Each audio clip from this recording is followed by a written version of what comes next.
우리 빈보고 서로 인사 나눕니다. 주님을 사랑합니다. 이제 서로 인사 나누겠습니다.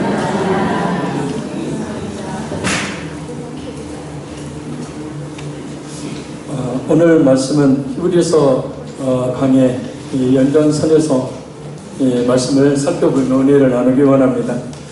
믿음의 눈을 활짝 열자라는 말씀의 제목입니다. 우리는 예수님을 믿는 사람입니다. 그래서 우리는 세상적인 삶의 방식을 넘어선 믿음의 방식대로 사는 사람들입니다. 그렇다고 해서 현실을 무시하고 살라는 말이 아닙니다. 현실을 분명하게 확실하게 인식을 하되 그 현실에 육의 눈으로 볼 수 없는 것들을 넘어선 과거, 현재, 미래의 것들을 바라보며 살자라는 겁니다. 믿음에 대해서 히브리서 11장 1절에 보면 믿음은 바라는 것들의 실상이요 보이지 않는 것들의 증거니 곧 믿음은 없는 것을 있는 것처럼 여기라 라는 것이 아닙니다. 믿음이란 바라는 것들, 우리 눈으로 볼 수 없는 것들을 명확하게 바라보는 것을 이야기합니다. 그래서 그 눈을 영적인 눈, 또 믿음의 눈이라고 말합니다. 우리가 예수님을 믿는 사람으로서 육의 눈도 정확하게 뜨고 살아야 하지만 무엇보다도 믿음의 눈을 떠야 합니다. 왜 그래야 할까요? 믿음의 눈만 밝게 뜨고 있다면 정말 세상 사람들과는 확연히 다른 삶, 세상 사람들은 가질 수 없는 확실한 영적 존재로서의 차원이 다른 그런 그리스도인다운 삶을 살 수가 있기 때문입니다. 물론 거기는 당연히 하나님의 축복이 따라오게 되어집니다. 따라서 오늘 말씀이 이 자리에 있는 우리 모두에게 영적인 눈을, 믿음의 눈을 더욱더 밝게 뜨게 하는 말씀이 되기를 간절히 소원합니다. 우리 30절 말씀을 같이 한번 다시 읽겠습니다. 눈이 밝은 것은 마음을 기쁘게 하고 좋은 기별은 뼈를 윤택하게 하느니라. 아멘. 오늘 본문에서 말씀하고 있는 눈은 육신의 눈이 아닌 영적인 눈, 믿음의 눈을 말합니다. 그럼 오늘 본문의 그 눈이 밝다라는 뜻은 과연 무엇을 의미하는 말인지, 진리를 깨달을 수 있는 총명함을 이야기합니다. 진리를 깨닫는 것이 영적인 눈, 믿음의 눈을 뜨는 것이라는 말씀이에요. 그리고 그 눈이 밝게 되면 마음이 기쁘게 된다는 말씀입니다. 진리를 깨달음으로 말미암아서 얻게 하는, 세상에 주는 그런 기쁨이 아닌 진정한 기쁨을 마음에서부터 느끼게 된다는 겁니다. 예를 들어서 예수님의 복음의 진리를 깨닫고 구원을 받았을 때의 기쁨은 정말 말로 표현할 수 없는 것이 되듯이 말입니다. 여러분의 기도로 그 부흥생일을 잘 마치고 돌아왔습니다. 잠깐 한 가지 중요한 이 사건이 있어서 말씀을 오늘 본문과 연관해서 말씀을 드립니다. 둘째 날 저녁 집회 때 있었던 일입니다. 첫날 저녁부터 해서 새벽까지 하루에 3번 말씀을 증거했는데, 둘째 날 저녁 집회 때 첫날 은혜를 받은 그 교회 성도들이 전화를 해서 여기저기서 장로님, 권사님들, 막 집사님들 해서 그 교회 원래 모인 성도들 배 이상이 이 둘째 날 저녁에 모였습니다. 역시 어디 가든지 예수님의 피 묻은 복음을 증거해야 되기 때문에 오전에 복음을 증거하고 오후에 역시 밤 시간에 복음을 증거했습니다. 말씀을 전하기 앞서서 제가 항상 여러분들에게 하는 질문을 했습니다. 지금 이 자리에서 오늘 밤에 죽는다면 천국에 갈 확신이 있는 분 손 들어 보십시오 이야기를 했습니다. 그랬더니 앞에 있는 분 5분 정도만 손을 들었습니다.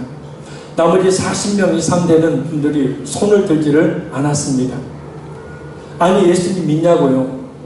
예수님 믿으면 천국 가지 않습니까? 예수님 믿으면 하늘나라에 가지 않습니까? 예수를 확실히 믿으면 구원의 확신이 있기 때문에 손을 들어야 합니다. 다시 한번 들겠습니다. 손을 안 들어요. 대부분 다 신앙생활 수십 년씩 다 하신 분들. 그래서 열심히 복음을 증거했습니다. 진짜 예수님이 왜 십자가, 왜 이 땅에 오셨고, 왜 저주의 십자가를 지셨고, 왜 피 흘려 죽으셨고, 왜 생명을 내어놓으셨고, 왜 3일 만에 부활하셨고, 그 예수님의 십자가의 사람이 왜 내게 적용이 되어야 되고, 왜 내 사건이 되어야 되는지 자세히 복음을 증거했습니다.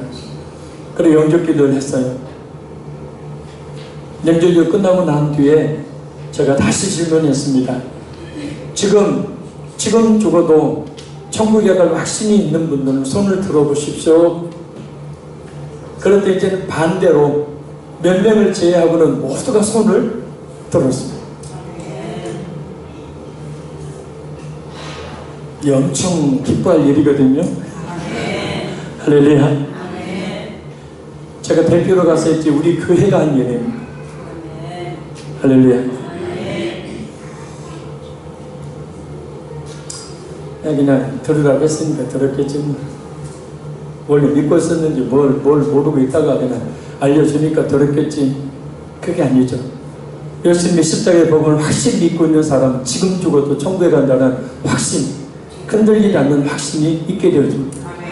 왜 이야기를 하냐면 바로 그 구원의 확신을 가진 분들이 점점점 시간이 지날 때마다 찬송을 할 때 어떻게 하냐면 다 춤을 추듯이 찬송을 해요. 저는 그 나이 드신 분들이 주로 있다고 해서 다 하얀 머리에 박수도 못 치는 그런 분들만 앉아있는 줄 알았는데 아니었어요. 그 구원의 기쁨, 그 진리를 깨닫는 그 기쁨 때문에 그분들이 얼마나 뜨겁게 박수를 치고 찬송을 하고 어떤 분들은 일어서서 춤을 추면서 찬송을 해요. 이것이 바로 오늘 좋은 기대, 그렇죠? 진리를 깨닫는, 그래서 마음을 기쁘게 한다는 의미의 뜻입니다. 그래서 그 기쁨뿐만 아니라 우리 영적인 눈, 믿음의 눈을 뜨게 하는 좋은 기별은 뼈를 윤택하게 한다. 곧 풍성한 삶을 살게 한다. 문자적 그대로 보면 건강도 얻게 한다라는 거예요. 그래서 좋은 기별은 사람들을 바른 길로 인도하는 진리의 말씀, 또 훈계, 지혜를 말합니다. 종합하면 진리를 깨닫는 것은 우리 마음에 참된 기쁨을 주고 우리를 바른 길로 인도하는 그 진리의 말씀과 훈계는 우리의 영과 육의 삶을 풍성하게 한다는 뜻입니다.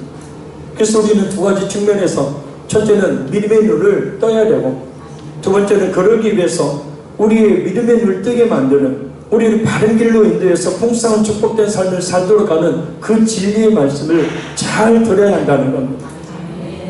왜 믿음의 눈을 밝게 뜨는 것이 중요한 것인가?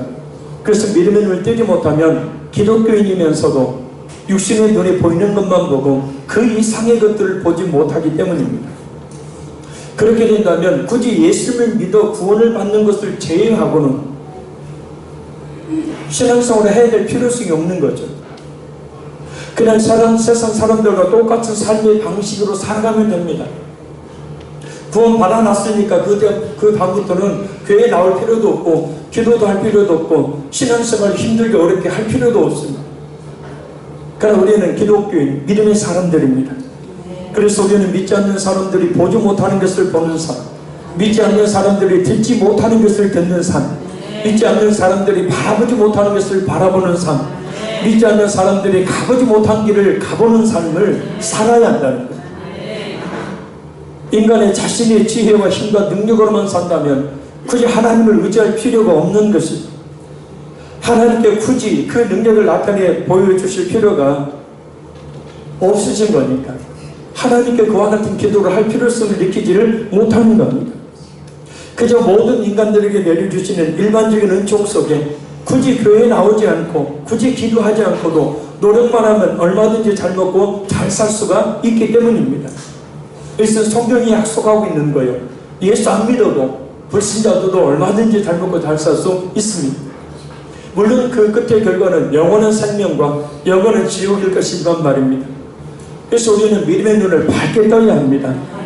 그럼 확실한 믿음의 눈을 뜨고 늘 승리하는 삶을 살았던 믿음의 선진들의 이야기를 통해 살펴봅니다. 먼저 알아야 될 것은 믿음의 눈이 밝은 그 믿음의 선진들은 모든 사건, 모든 상황, 자신의 앞날을 믿음의 눈으로 바라보면서 그것들을 결국 실상이 되게 만들었다는 거예요. 할렐루야. 자, 아브라함의 경우를 살펴봅니다. 히브리서 11장 17절에서 19절 말씀입니다. 제가 읽어드릴게요. 아브라함은 시험을 받을 때 믿음으로 이삭을 드렸으니 그는 약속도를 받은 자로 돼 그 외아들을 드렸느니라. 그에게 이미 말씀하시기를 내 자손이라 칭할 자는 이삭으로 말미암으리라 하셨으니 그가 하나님이 능히 이삭을 죽은 자 가운데서 다시 살리실 줄로 생각한지라. 비유컨대 그를 죽은 자 가운데서 도로 받은 것이니라. 아멘. 할렐루야. 혹시 교회 돌아다니시다가 이 손바닥 끝마디보다 반절만 된 살색의 스펀지 조각을 혹시 발견하시거든요. 저한테 가져오시면 제가 1,000원을 드리겠습니다. 그 핸들 마이크 끝에 그것이 없어졌어요. 그래서 말을 하면 이렇게 팍팍 퍼지기 때문에 이 무선 마이크를 들고 설교를 합니다.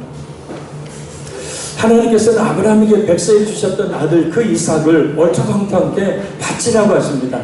그것도 짐승을 죽여서 제사를 드리는 번제로 바치라고 하십니다.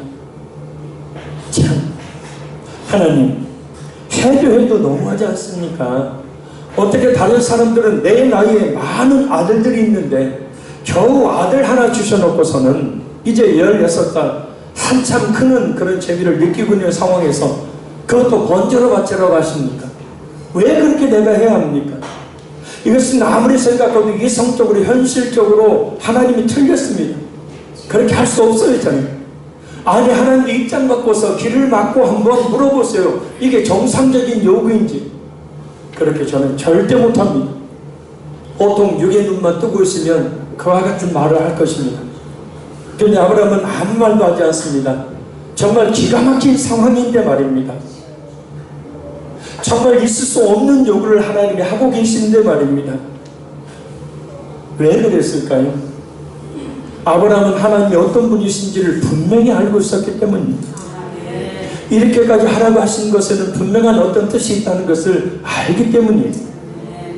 그리고 이삭을 제물로 바쳐도 다시 살려주실 것을 조금 전 히브리서 11장의 말씀처럼 믿음의 눈을 열어 보게 됩니다. 결국 이 사건은 괜히 그렇게 하라고 하신 것이 아니라 아브라함에게 예수 그리스도의 십자가의 구속의 일과 부활의 역사를 보게 하시는 결정적인 사건이 돼요.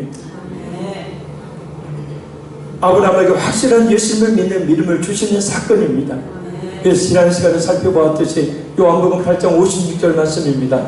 너희 조상 아브라함은 나이 때 볼 것을 즐거워하다가 보고 기뻐하였느니라. 예수님의 말씀입니다. 그래서 기가 막힌 불가능의 여러가지 상황들, 고난들, 예기치 못한 나에게 닥쳐있는 내 힘으로 어찌할 수 없는 상황들 속에서 하나님이 요구하시는 것은 바로 뭐냐면 하나님을 똑바로 만날 수 있도록 무엇보다 예수 그리스도를 진실하게 믿는 믿음을 주시는 그런 말미암아 믿음의 눈을 열 수 있도록 하나님께서 그와 같은 일들을 허용을 하시는 겁니다. 그래서 우리의 삶의 여러 가지 고난의 이유에 대해서 명확한 답은 딱 한 답이에요. 예수 믿는 진실한 믿음 주시기 위해서. 또한 그 믿음으로 말미암아서 하나님께서 원하시는 그런 믿음의 성장을 도모할 수 있도록 하시는 거예요. 자, 그럼 구체적으로 어떻게 영적인 눈, 믿음의 눈을 밝게 뜰 수 있을까? 세 가지가 있습니다. 첫째, 우리의 믿음의 눈은 말씀을 통해서 밝게 뜨게 됩니다. 할렐루야. 시편 19편 7절에서 8절 말씀입니다. 여호와의 율법은 완전하여 영혼을 소성시키며 여호와의 증거는 확실하여 우둔한 자를 지혜롭게 하며 여호와의 교훈은 정직하여 마음을 기쁘게 하고 여호와의 계명은 순결하여 눈을 밝게 하시도다. 이 말씀처럼 우리는 하나님의 말씀을 통해서 우리의 믿음의 눈을 밝게 할 수가 있습니다. 그래서 늘 성경을 읽고 그 말씀을 기억하게 되어지면 그 말씀에 따르는 그런 믿음의 시각, 영적 눈을 열고 살아가게 된다는 거예요. 자, 말씀을 통해 믿음의 눈을 열리면 화평의 교회가 그냥 교회가 아니라 고린도전서 11장 27절에 우리의 믿음의 눈을 열도록 말씀을 통해 말씀하고 있죠. 교회는 예수님의 몸이다. 그래서 교회는 예수님의 몸이기 때문에 곧 예수님께 충성하고 헌신한 것이 됩니다. 그냥 교회에, 그냥 목사님에게, 그냥 어떤 사람 때문에, 내 천인 때문에 충성하고 헌신한 것이 아니라 예수님의 몸이기 때문에. 그래서 믿음의 눈을 말씀을 통해서 연 사람은 교회를 그와 같은 시각으로 보고 교회에 충성하고 헌신하게 된다는 거예요. 말씀을 통해서 믿음의 눈이 열려지게 되면 그냥 목사님을 그냥 목사가 아니라 디모데 전후에서 말씀하고 있는 것처럼 요한복음 10장 예수님이 말씀하고 있는 것처럼 하나님께서 나를 인도할 목자로 세우셨으니 순종하고 따르게 된다는 거예요. 할렐루야. 말씀을 통해서 믿음의 눈이 열리면 교회 안에 있는 다른 성도들을 그냥 성도로 보는 것이 아니라 마태복음 25장 40절에 분명히 성도를 어떻게 봐야 되는지 믿음의 눈을 뜨게 하는 말씀이 있죠. 여기 지극히 작은 자에게 한 것이고 내게 한 것이니라. 할렐루야. 그래서 다른 성도들을 그냥 성도로 보는 게 아닙니다. 예수님을 대하듯 보게 되어집니다. 그렇게 예수님을 대하듯 그래서 행동하게 된다는 거예요. 육의 눈만 뜨고 보면 아이고 그냥 왜 저런가 몰라. 근데 영적 눈을 뜨고 보면 예수님처럼 대하게 된다는 거예요. 할렐루야. 말씀을 통해서 믿음의 눈이 열리면 나를 힘들게 하고 고통을 주는 원수와 같은 사람들, 로마서 12장 14절에 이렇게 뭐라고 말씀합니다. 저주하지 말고 축복하라. 필요한 것들을 공급해줘야. 그래서 그 머리 위에 숯불을 써라. 그래서 나에게 원수 같은 존재에 대한 육적인 시각은 하나님, 그냥 저 인간 어떻게 좀 하나님 좀 해결해 주세요. 같은 하늘 아래 살고 있는 것이 괴롭습니다. 힘듭니다. 왜 내가 저런 사람을 만나서 이 고통, 이 힘듦을 겪어야 합니까? 라고 고백하지만 원망 불평 늘어놓지만 그러나 말씀을 통해서 믿음의 눈이 열린 성도는 그 원수 같은 사람을 위해서 하나님이 보게 하시고 그래서 그를 위해서 축복하고 그를 위해서 기도한다는 거예요. 말씀을 통해서 눈이 열리게 되어지면 내 힘으로 어떻게 할 수 없는 고난을 만났을 때 하나님 앞에서 원망, 불평, 환경 탓, 또 내 자신 탓, 부모 탓 하는 것이 아니라 오직 하나님만을 의지하라고 고린도후서 1장 8절의 9절 말씀에 하고 있는 것처럼 이런 고난을 내 힘으로 어떻게 할 수 없는 고난을 주신 이유는 내가 내 자신을 의지했구나, 하나님을 의지하지 말라는 뜻이구나. 나는 그 믿음의 눈을 열고 그리고 영적 눈을 열고 자신의 고난을 바라보는 겁니다. 그래서 더욱 하나님을 의지하게 됩니다. 자, 몇 가지 예를 들었지만 이렇게 우리는 말씀을 통해서 믿음의 눈이 열리게 되어지면 세상 사람들과는 완전히 다른 삶을 살게 됨 알 수 있습니다. 그래서 그에 따르는 하나님의 귀한 은혜와 축복을 받는 삶을 산다는 것을 알 수가 있게 되어집니다. 바로 말씀을 이렇게 우리 자신에게 이렇게 적용하는 거예요. 할렐루야. 자, 그렇게 되어지면 말씀을 그렇게 알고 있으면 모든 것들을 영적인 눈으로 믿음의 눈으로 바라보게 됩니다. 그러면 세상 사람들과 차원이 다른 삶을 살 수 있고 그와 같은 믿음을 가진 성도에게는 하나님께서 분명히 약속하시죠. 여러 가지 필요한 은혜와 축복을 내려 주심을 말입니다. 그래서 말씀을 통해서 우리는 믿음의 눈을 활짝 열고 살 수 있다는 것을 기억하시고 드라마 3편 볼 거 2편 줄이고 1편만 보시고 나머지는 성경을 읽으시고 예배 나올 수 있는 많은 기회들 가운데 한 번만 나오지 마시고 한 번이라도 더 나와서 하나님의 말씀을 들으시기를 바랍니다. 그래서 그 믿음의 눈을 열게 되어지면 하나님께서 나를 내 자신의 현재의 상황이 어떤 것인지를 알 수 있게 되고 하나님께서 나를 어떻게 인도해 갈 것인지도 알 수 있게 된다는 거예요. 창세기부터 요한계시록까지 믿음의 인물들을 다 살펴보십시오. 다 하나같이 그렇게 살았어요. 그래서 그들의 삶은 세상 사람들과의 삶의 방식이 완전히 차원이 다른 삶을 살게 되어집니다. 둘째, 우리 믿음의 눈은 기도를 통해서 밝아지게 됩니다. 시편 119편 18절에서 19절 말씀입니다.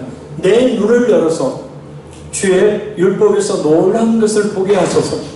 나는 땅에서 나그네가 되어사오니 주의 계명들을 내게 숨기지 마소서.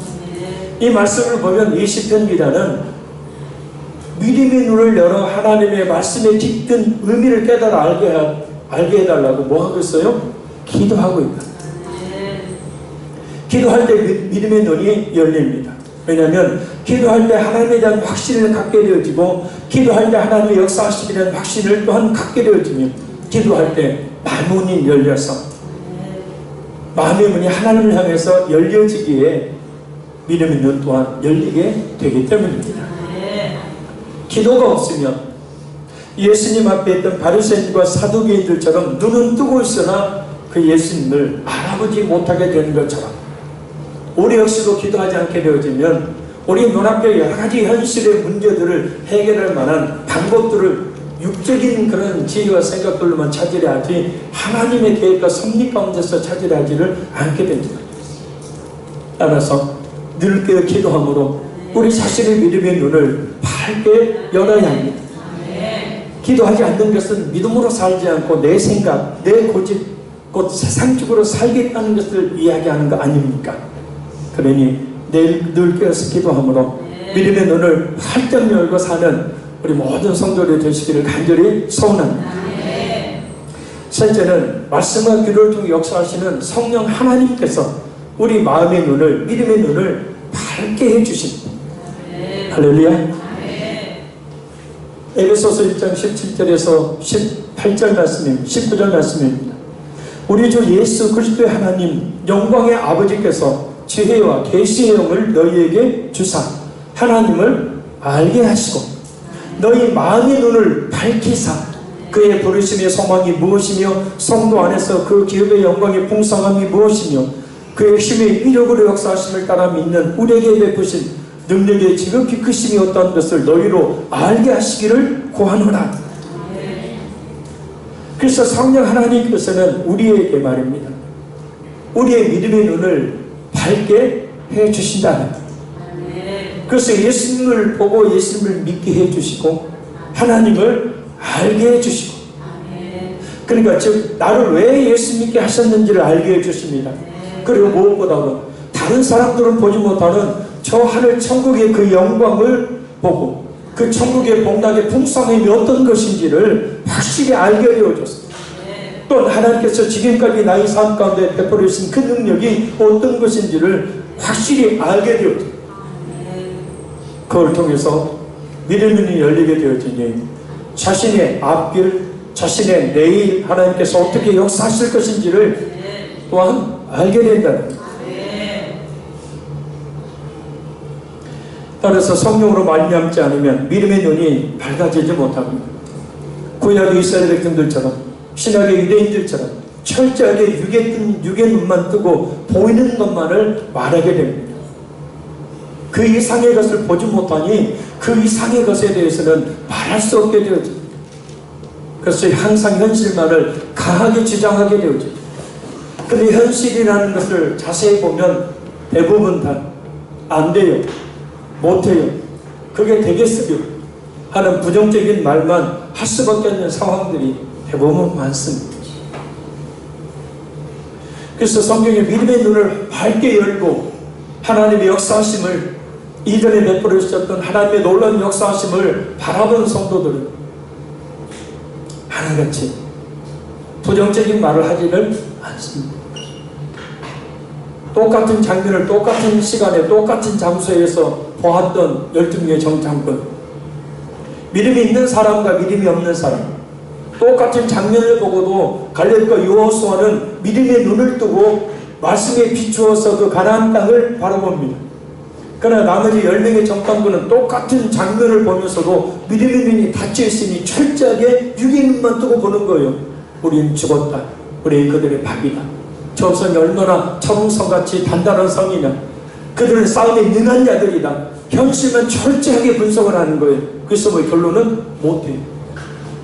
아니, 우린 죽어야 합니다. 근데 갈렙과 여호수아는 뭐예요? 그들이 우리 밥이다. 이 사람들은 그들 앞에 우리는 메뚜기 같다. 사실 그래요. 근데 정반대로 갈렙과 여호수아는 그들은 우리의 밥이다. 믿음의 눈으로 보니. 그래서 잘 들으시기 바랍니다. 나의 모든 앞으로의 인생의 삶 가운데 우리가 믿음의 눈을 뜨고 사느냐 육적인 눈만 뜨고 사느냐에 따라서 얼마든지 오늘 하루를, 오늘 우리의 내일의 삶들을 얼마든지 하나님의 풍성한 은혜 가운데 살게도 만들고 얼마든지 좌절하고 절망하고 원망과 불평을 늘어놓는 소망 없는 삶을 살게도 만든다는 거예요. 믿음의 눈 하나 뜨는가 하고 뜨지 않는 것이 이렇게 엄청난 차이를 갖게 되어집니다. 그래서 어떤 성도 보면 아주 작은 문제를 만났는데도 거의 죽을 듯해요. 그런데 어떤 성도 보면 아주 큰 문제를 만났는데도 전혀 흔들림이 없습니다. 왜요? 믿음의 눈을 뜬 것과 뜨지 않는 것의 차이예요. 그래서 성령님께서 우리의 믿음의 눈을 활짝 열어주시도록 밝게 해주시도록 말씀을 늘 읽고 들어야 합니다. 성령의 이끄심에 따라 깨어 기도해야 합니다. 그래야 세상 사람들과는 다른 믿음의 방식으로 불가능한 현실들을 극복해 나가는 삶을 살 수가 있습니다. 자, 그럼 이제 믿음의 눈을 뜨기 위해 우리가 가장 먼저 우리가 해야 될 일이 무엇인지 봅니다. 32절 오늘 본문이 있겠습니다. 시작. 훈계받기를 싫어하는 자는 자기 영혼을 견히 여깁니다. 견책을 달게 받는 자는 지식을 얻느니라. 아멘. 자, 훈계는 사람을 생명의 길로 인도하는 지혜의 교훈을 말합니다. 그리고 이런 훈계를 싫어하는 사람은 자기 영혼의 문제를 생각하지 않아서 멸망의 길을 가게 된다라는 거예요. 그러니까 여기서도 이게 아주 중요한 말씀이에요. 육의 눈만 뜨고 있는 사람들은 세상의 것만 보기 때문에 자기 영혼의 문제에 관심이 없어요. 그러나 영의 눈을 뜨고 믿음의 눈을 뜬 사람들은 세상에도 관심이 있지만 그러나 무엇보다도 자신의 영혼의 문제에 대한 관심을 갖게 된다. 그래서 자신을 하여금 멸망의 길을 가지 않도록 훈계를 싫어하지 않는다는 겁니다. 견책을 달게 받는다는 거죠. 그래서 멸망의 길이 아닌 생명의 길을 가는 거예요. 자, 지금 이 시간에 이 자리에도 역시 마찬가지입니다. 이 말씀이 어떤 말씀으로 내게 부딪혀오느냐에 따라서 앞으로의 나의 삶이 완전히 믿음으로 풍성한 삶이 될 수도 있고 아니면 늘 그냥 찡그린 얼굴로 원망불평만 늘어놓는 삶이 될 수가 있다는 사실이에요. 그래, 이 시간의 말씀을 내 영혼을 살리기 위한 말씀으로 받으시길 바래요. 자, 그러면 우리의 믿음의 눈을 어둡게 만드는 것이 있어요. 그것이 바로 뭐냐면 죄와 허물입니다. 죄예요. 그래서 훈계 또 견책, 이것이 바로 뭐냐면 그 죄를 깨달아 알게 하고 보게 하는 것을 이야기합니다. 할렐루야. 성경을 보면 말씀을 잘 받아들여서 자신의 죄와 허물을 깨닫고 믿음의 눈이 밝게 된 사람들과 그 견책을 받지 않아서 믿음의 눈이 어두워서 볼 것을 보지 못하고 결국 멸망을 당한 사람들의 이야기가 나옵니다. 사도행전 2장 37절 말씀입니다. 그들이 이 말을 듣고 마음에 찔려 베드로와 다른 사도들에게 물어 이르되 형제들아 우리가 어찌할꼬 하거늘. 베드로는 말씀을 통해서 그 강팍한 마음을 가진 유대인들의 믿음의 눈을 열어서 예수님을 보게 하려 합니다. 믿음의 눈을 열어서 그들이 보지 못하는 그 예수님을 보게 하려고 합니다. 그들이 알지 못하는 하나님의 뜻이 무엇인지를 알게 하려고 합니다.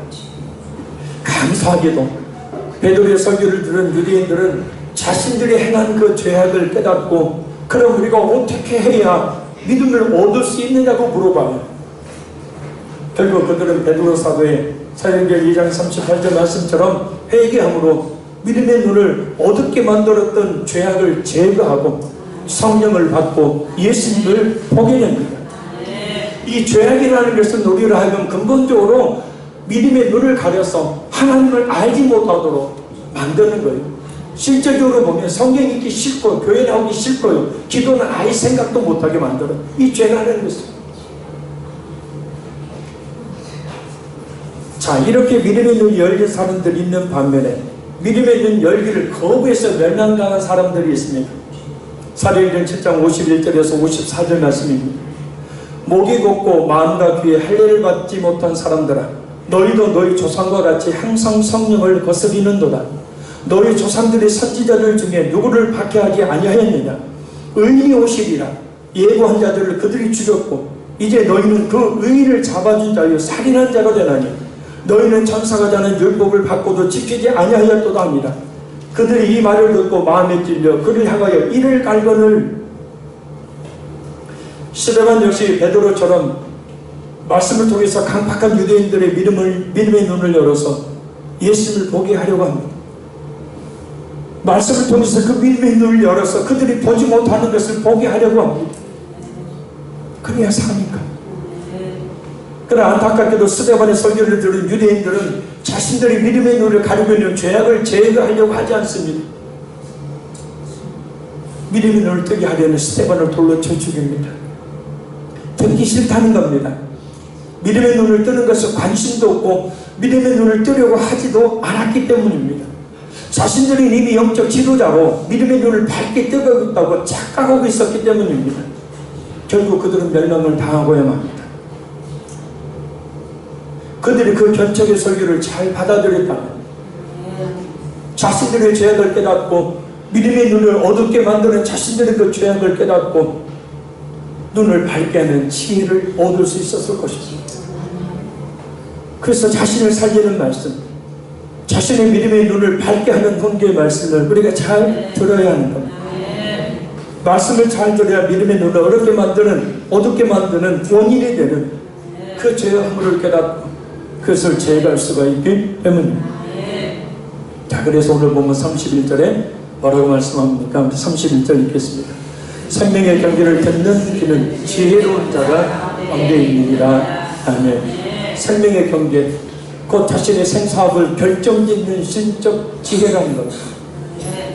자, 그래서 지혜로운 성도는 믿음의 눈을 열어서 그 생명의 경계, 그 말씀이 자신의 생사업을 결정짓는 말씀이라는 것을 알기 때문에 그 말씀에 순종하는 것에 자신의 생사업이 달려있다는 것을 알기 때문에 앞으로 펼쳐질 생사화복이 무엇인지를 똑똑히 믿는 눈으로 보기 때문에 듣는다는 거예요. 그러나 믿는 사람은 그것을 받아들이지를 못합니다.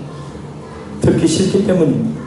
자신의 허물을 들춰내는, 자신의 죄악을 들춰내는, 자신의 잘못을 들춰내는, 그 자신이 잘못된 길을 가고 있는 사람이라는 것을 말하는 것으로만 듣기 때문입니다. 뭐든 깨끗이 하려면 고통이 따르게 되어 있습니다.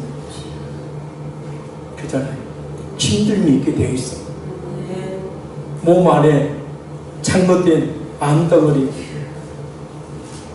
뽑아내려면 엄청난 고통이 따르게 되어 있습니다. 아주 작은 거, 티 하나 뽑는데도 거기에 따르는 고통이 따르게 되어 있습니다. 하물며 우리 영혼의 믿음의 눈을 어둡게 만드는 죄를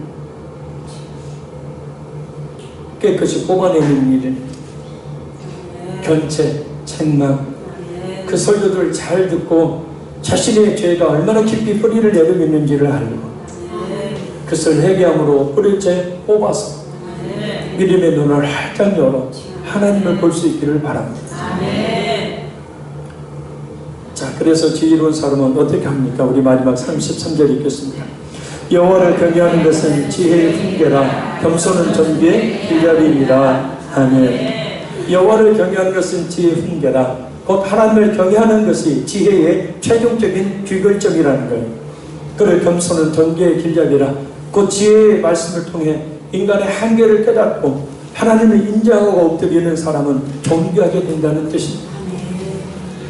그럼 어떻게 믿음의 사람들은 자신의 믿음의 눈을 가리고 있는 죄악을 제거해서 믿음의 눈을 열어 예수님을 보았을 뿐만 아니라 바라는 것들, 보이지 않는 것들을 실상이 되게 했을까? 바로 그 믿음의 주가 되시는 하나님이 어떤 분인지를 확실히 알았기 때문입니다. 하나님께서 지금까지 어떻게 역사해 오셨고 또 앞으로 어떻게 역사하실 것인지를 알았기 때문입니다. 이 믿음은 확실하다면 얼마든지 우리의 믿음의 눈은 밝게 열어줄 수가 있습니다. 내 자신이 처한 환경과 여건만을 바라보면 바라보는 육의 눈만 뜨고 있는 것과 같아서 사람을 탓하고 환경 탓하고 원망 불평 늘어놓게 되어지고 소망 없이 자결 가운데 살게 되어지고 믿음의 눈은 내 힘으로 불가능한 현실 위에 그러나 하나님께서 역사하실 것을 믿기 그것을 바라보기에 담대하게 나가게 됩니다. 다윗이 골리앗 앞에 섰습니다. 지금 자신이 현실은 전쟁에 한 번도 나가보지 못한 싸움에 능하지 못한 어린 소년에 불과합니다. 그러나 현실은 형제뿐만 아니라 사울왕 그리고 전쟁에 나갔던 이스라엘 군사들이 거대한 골리앗 앞에서 속수무책으로 연전연패하는 것을 통해 증명이 됩니다. 이게 현실입니다. 이게 불가능입니다. 안 돼! 지금까지 해봤는데 안 돼! 그러니 너도 안 돼! 죽기 싫으면 가만히 있어. 여기까지가 유기눈만 뜨고 있었던 하나님의 역사심을 전혀 생각하지 않았던 사울왕과 이스라엘 군사들과 형들의 냉철한 현실에 대한 인식입니다. 맞아요. 현실이 그렇습니다. 그래서 그들은 그 현실 앞에서 이러지도 저러지도 못하는 상황입니다. 근데 그때 다윗은 그 모든 현실의 문제를 넘어 믿음의 눈을 뜨게 되죠. 그 믿음의 눈을 뜨게 한 것은 하나님에 대한 믿음, 하나님의 역사하심에 대한 기대예요. 할렐루야. 그래서 다윗은 이미 하나님께서 승리하게 하실 것을 미리 봅니다. 골리앗이 쓰러져 넘어지는 것을 봅니다. 그 확신을 가지고 다윗은 사무엘상 17장 45절에 이렇게 외치며 나갑니다. 너는 칼과 창과 단창으로 내게 나아오거니와 나는 만군의 여호와의 이름 곧 네가 모욕하는 이스라엘 군대의 하나님의 이름으로 네게 나아가니라.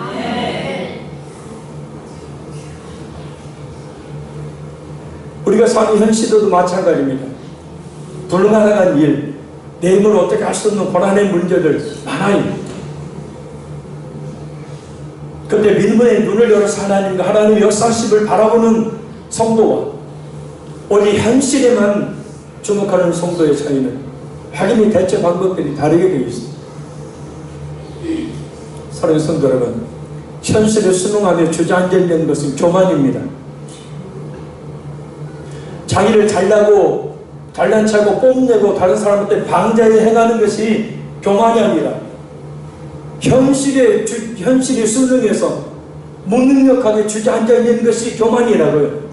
왜냐? 자신의 환경과 여건만 생각하며 주저앉아 있는 것은 교만. 왜냐? 철저하게 자신의 지혜와 힘만 의지할 뿐 하나님과 하나님의 그 능력은 전혀 의지하지 않고 있기 때문에 교만이 되는 겁니다. 믿음의 눈을 열어 하나님을 바라봐야 합니다. 믿음의 눈을 열어 하나님의 역사심을 바라봐야 합니다. 내 지혜와 힘과 능력으로 할 수 없다는 현실은 곧 하나님께서 하시겠다는 것 아닙니까? 약할 때 강한 대신에 내가 못할 그때 하나님이 하시겠다는 것. 우리가 예수님을 믿는다고 하면서 그 살아계신 하나님은 전지전능하신 하나님이라고 고백하면서 현실의 높은 벽 앞에서 낙심하며 주저앉지 말아야 합니다. 다시 얘기합니다. 믿음의 눈을 열어 하나님의 살아계신 것과 하나님의 찾는 자에게 상 주신 이심을 분명히 믿는 믿음의 눈이 열려야 그래야 하나님께서 살아계시다는 것을 하나님께서 하셨다는 고백을 드림으로 하나님께 영광을 돌려드리며 하나님의 그릇의 영광을 받으시지 않겠습니까? 결론입니다. 우리 이렇게 기도하기를 원합니다. 우리 잠깐 기도하죠. 말씀과 기도를 통해 믿음의 눈이 열리고 밝아지게 하옵소서. 무엇보다 하나님을 전적으로 신뢰하는 믿음을 주옵소서. 우리 자신이 현실이라는 문제 앞에 좌절을 하거나 절망하고 또 사람을 원망하고 환경을 탓하는 연약한 교만한 자가 아니라 내 자신의 지혜와 능력으로 불가능과 같은 현실의 상황을 강력으로 바꿔줄 하나님, 그 능력을 믿는 믿음의 눈이 밝아지게 하여 주옵소서. 그래서 바라는 것들을 보이지 않는 것들을 실상이 되게 하는 역사를 일으키게 하여 주옵소서. 그 믿음으로 말미암는 담대함으로 세상 사람들과는 다른 영적인 삶을 살도록 지혜와 힘을 주시옵소서. 무엇보다 그 믿음의 눈을 어둡게 만드는 죄악을 회개함으로 제거하여 믿음의 눈이 활짝 열리는 역사가 성령님 역사하심으로 있게 하여 주옵소서. 우리 통성으로 우리 간절히 기도하겠습니다. 살아계신 아버지 하나님, 말씀과 기도를 통해서